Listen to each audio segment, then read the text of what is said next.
Fue uno de los máximos exponentes del positivismo jurídico, también uno de los filósofos más grandes de todos los tiempos, conocido por su obra Teoría pura del derecho. Por supuesto, hablamos de Hans Kelsen. Quédense con nosotros. Mi nombre es Gabriela Ramírez. Por favor, denle like a nuestro video y si les gusta, compartan y suscríbanse a nuestro canal Teorías y Fundamentación del Derecho. A continuación, daremos una introducción de este autor, su biografía y su formación intelectual. Hans Kelsen nació el 11 de octubre de 1881 en Praga. Estudió en la Universidad de Viena, donde completó sus programas de Derecho Constitucional y Filosofía del Derecho. En el año de 1919 fue nombrado profesor de Derecho Administrativo. Participó en varios proyectos, entre ellos un proyecto de elaborar la Constitución de Austria, en la cual fue aprobada en el año siguiente, 1920. También formó parte y fue un integrante vitalicio del Tribunal Constitucional Austriaco. Es un jurista que no solo ofrece aportaciones importantes a nivel teórico, sino que colabora en decisiones jurídicas importantes. En el año de 1930 tiene desacuerdos políticos muy grandes y muy graves importantes en Viena. Por lo tanto, decide aceptar dar una cátedra a una universidad de Colonia. A partir del año de 1933 va a marcar la segunda etapa de la vida de Hans Kelsen, ya que la ascensión del nazismo al poder lo obliga a dejar Alemania. Trabaja en Ginebra en la redacción de su libro Teoría pura del derecho. En el año de 1936 se trasladó a Praga, cuando finalmente en el año de 1940 decidió emigrar a Estados Unidos, donde fue consultor jurídico en el caso de Nuremberg. También dio cátedra en la Universidad de Harvard y luego finalmente en la de Berkeley.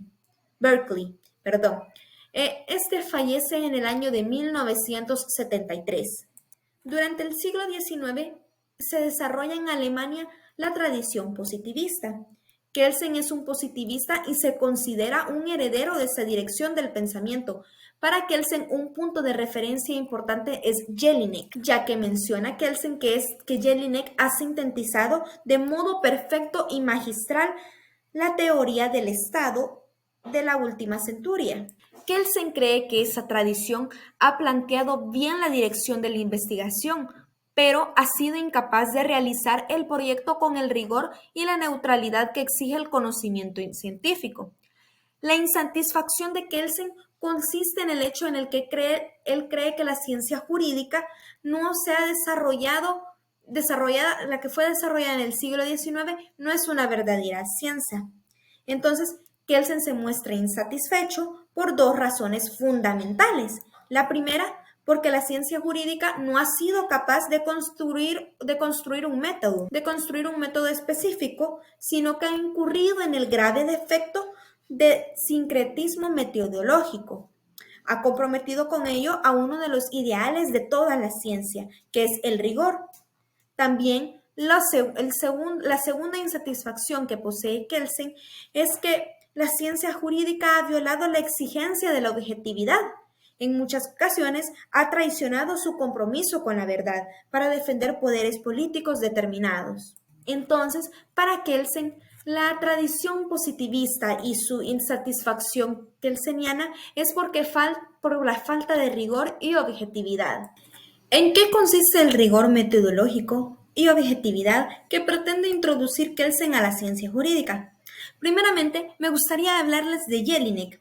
Este autor muestra insatisfacción también y propone una alternativa dualista que constituye una doctrina completa del Estado.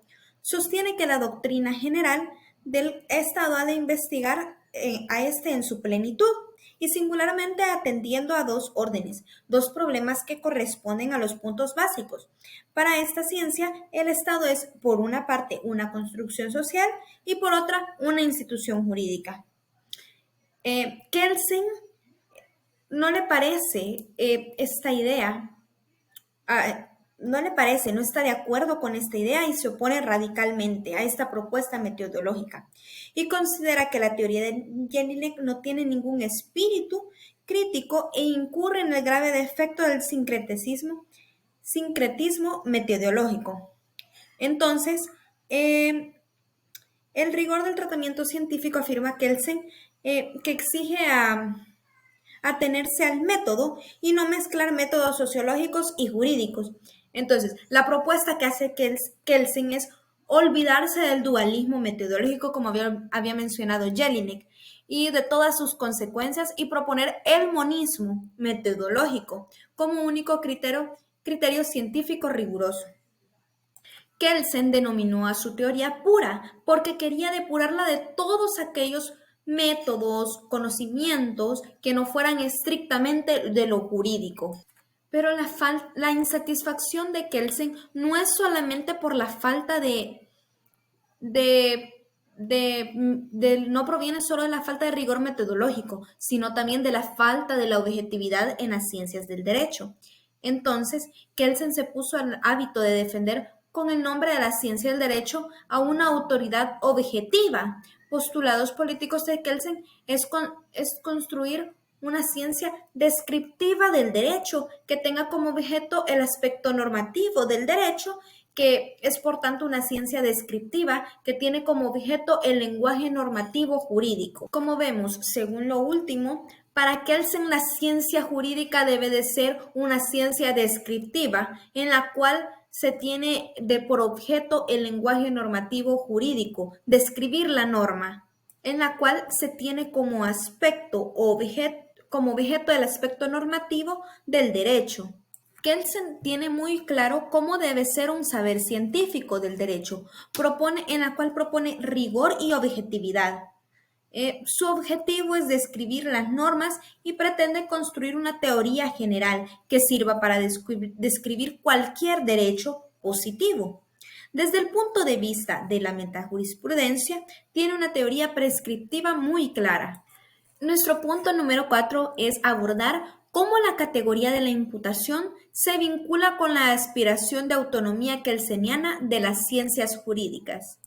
El principio de imputación permite seleccionar su objeto y una categoría lógico-trascendental para la norma fundamental hipotética, que hace posible el conocimiento jurídico. Esta autonomía se consigue si se diseña un método que permita seleccionar el objeto. El principio de causalidad, el cual se menciona, es inadecuado para seleccionar las normas, ya que lo único que puede seleccionar son hechos o conductas. Entonces, Kelsen llega a la conclusión que la utilización del principio de causalidad no es útil para seleccionar su objeto y debe de inventarse un principio que permita diferenciar las ciencias que se ocupan de los hechos y de las ciencias que se ocupan de las normas. Y como dice la frase que está en negrita, en su lado derecho, dice arriba, la ciencia jurídica no es verdadera ciencia porque no ha sido capaz de construir un método que ofreciera una descripción objetiva de las normas. Esto es lo que pensaba Kelsen. Entonces, ante esto, Kelsen propone el principio de imputación como el criterio metodológico fundamental. En el principio de imputación existe la intervención de una voluntad. Esto significa que siempre que se da la condición, se da la consecuencia, o que existe probabilidad de que se dé la consecuencia. Para Kelsen, las ciencias normativas deben de tener un criterio metodológico propio. Kelsen propone el principio de la imputación, como se los mencioné, ya que este es el primer paso para conseguir la autonomía. En segundo lugar, es preciso proponer criterios que permitan distinguir las normas jurídicas de otro tipo de normas. La propuesta de Kelsen es utilizar el criterio del tipo específico de sanción. Demos paso a nuestro punto número 5, el cual dice, ¿en qué consiste el carácter de sistematicidad de la ciencia del derecho y cómo se vincula la idea a la idea de un derecho sin fisuras? La autonomía no es suficiente para elevar la jurisprudencia a la categoría de ciencia. Es necesario además que la teoría carezca de contradicciones. Kelsen cree que existe una armonía preestablecida entre las proposiciones descriptivas de las normas y las normas jurídicas. Por tanto, llega a la conclusión de que si queremos que la ciencia no tenga contradicciones, el derecho no puede tener contradicciones. Si la teoría del derecho debe ser sistemática, entonces el derecho también debe de serlo. Kelsen sostuvo que el derecho es un orden de la conducta humana, un orden que es un conjunto de normas. Es un conjunto de normas que tiene el tipo de unidad a que nos referimos cuando hablamos de un sistema. Es imposible captar la naturaleza del derecho si limitamos nuestra atención a una sola norma aislada. Como dice la frase, el derecho es una ordenación normativa del comportamiento humano, lo que significa un sistema de normas, algo unido. No podemos entenderlo como algo aislado, las cuales regulan el comportamiento humano. Es imposible captar la naturaleza del derecho si solo la limitamos a una sola norma aislada, como se los mencioné. Entonces, se puede entender el derecho, se vincula la idea al derecho sin fisuras porque éste se debe de entender conjuntamente. En el caso de la ciencia jurídica, la norma fundamental es una condición de la experiencia. ¿Por qué mencionamos esto? Bueno, nuestro sexto punto dice, ¿en qué consiste el carácter de unidad de la ciencia jurídica y cómo se vincula esta con la Grundnorm? Entonces, si no se hace el supuesto que les comenté que la norma fundamental es una condición de la experiencia, no es posible conocer el derecho desde la perspectiva del conjunto de normas.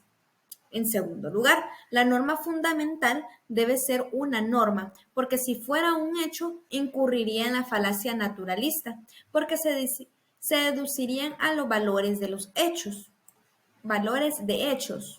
El carácter normativo de la norma fundamental viene exigido por el método y la separación absoluta entre el es y el debe. En tercer lugar, es hipotética, ya que supone que solo si se quiere conocer el derecho es necesario hacer este supuesto. No es una norma positiva, sino un supuesto de la ciencia del derecho. La unidad de la teoría viene garantizada por la unidad del derecho a través del mecanismo. Cualquier norma positiva se deriva directa o indirectamente de la norma fundamental a través de las cadenas de la delegación. Entonces, esta se vincula con la Grundnorm, ya que cualquier norma positiva que venga tiene que hacerse a través de la norma fundamental y estas van en cadena, así como lo ven en la imagen. El séptimo punto que abordaremos en este video es cómo su teoría de la Grundnorm parece generar críticas o implotar con el resto de la idea de sus obras. Tenemos un resumen de las principales críticas. La primera es que la norma fundamental es una condición de la experiencia jurídica. Sin embargo, no está claro que eso sea así porque a la hora de colocarla debemos suponerla en un ordenamiento que empíricamente sea eficaz en un modo general. La segunda crítica, que la separación del es y debe no es tan absoluta como proclama la metodología, porque esta fusión se produce en la norma fundamental, que tiene la fusión al convertir el hecho del poder en un valor. Tercero, ¿quién supone la norma fundamental? ¿Cómo podemos decir que la Constitución es la norma fundamental? ¿Quién nos va a dar quién no nos va a dictar? Pues parece que debe ser la ciencia del derecho o como dice el propio Kelsen, el pensamiento jurídico. Pero el pensamiento jurídico, es decir, la ciencia jurídica, no tiene la función de prescribir, sino de describir. La cuarta crítica es que la norma fundamental tiene la función de justificar hipotéticamente qué es lo que se debe de hacer jurídicamente, y eso puede ser considerado como un instrumento teórico de legitimación de cualquier derecho positivo, aunque sea independiente de cualquier ideología. El octavo punto que abordaremos en nuestro video es ¿en qué consiste la valoración general que hace el autor de En defensa de Kelsen de la obra kelseniana? Bueno, la teoría pura del derecho es el punto de partida de la teoría general del derecho contemporáneo, menciona el autor. Entre sus investigaciones antropológicas sobre el principio de retribución o el de imputación, sus reflexiones sobre la justicia o el derecho natural o sus contribuciones a la teoría de la democracia están enfocadas desde su núcleo teórico jurídico. La concepción de la ciencia kelseniana supone que el científico es un observador que describe cuáles son las normas que pertenecen al ordenamiento jurídico, Kelsen le ofrece la clave para identificar esas normas, para describirlas mediante proposiciones que son susceptibles de verdad y falsedad. El autor menciona que Kelsen ha puesto los principales cimientos para la construcción de una teoría descriptiva del derecho, entendido como un conjunto de normas. Ha desvelado la estructura dinámica de los ordenamientos jurídicos positivos y ha puesto las bases para distinguir los distintos tipos de normas. Entonces, el autor dice que la teoría pura del derecho de Kelsen es una herramienta teórica que sirve para respaldar la cuestión de la descripción del derecho. Pero, sin embargo, menciona el autor que los juristas no solo están interesados por tener instrumentos con los cuales les facilite la identificación del derecho, sino de que también se deben de poseer aparatos conceptuales para responder con rigor a los problemas que se plantean en la sociedad. Los problemas que afrontan normalmente los juristas no es qué es el derecho, sino qué debo de hacer en estas situaciones.